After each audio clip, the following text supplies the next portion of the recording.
wigeze ukoraho umuntu massage ya body to body? Yego ndazikora. Iyo umasa uwo mugabo ukoresha ikibuno n'amabere ni body to body urumva? Yego. Bivuze ngo nawe uriyambuye 100%. Yego. Nawe ariyambuye 100%. Eske ayo mabere aya mashisha buri gace kose k'umubiri y'amabere akoraho? Ku buryo cyo kugenda no kuri rutumva inyuru ukahakoza ibere. Cyereka ngusubize. Rere no kisubiza wana guseka ikinyarwanda cyawe. Ngo rutumva inyuru. Reka mabwire. Ngiye guhera yubitse inda no kugeza ukoresheje ibere.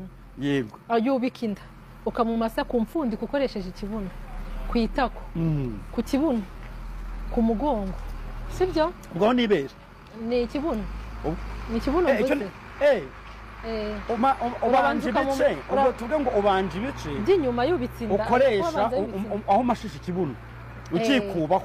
Yego, ukongera n'ibere naryo na n'ubundi n'amabere nayo uyamasisha hose, haba ku mfundiko, haba ku itako, ku ikisi ry'inyuma. Ariko ifaranga si ikintu, ibaza imfundiko zo kumasiko n'ibere nk'izi zanjye. Nese kubugerageza ngo urebe ko byibura moteri yazahaguruka akaba umuntu w'umugabo akagira icyubahiro mu rugo. Ubwo ibere ryawe uri ku mfundiko. Urazamutse ku itako no ku kibuno no mu mugongo no mu ntugu aragaramye. Aha, yes.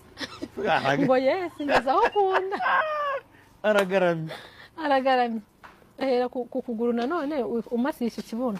Ikibuno ahantu utakimasisha kuri rutumva inyuro no mu nda kuko ntabwo wamukanda wamwicara mu mara. Aho gushaka kugimashisha kuri rutumva inyuro ukabona akamuri kazimiriye mu kabindi kera birashoboka.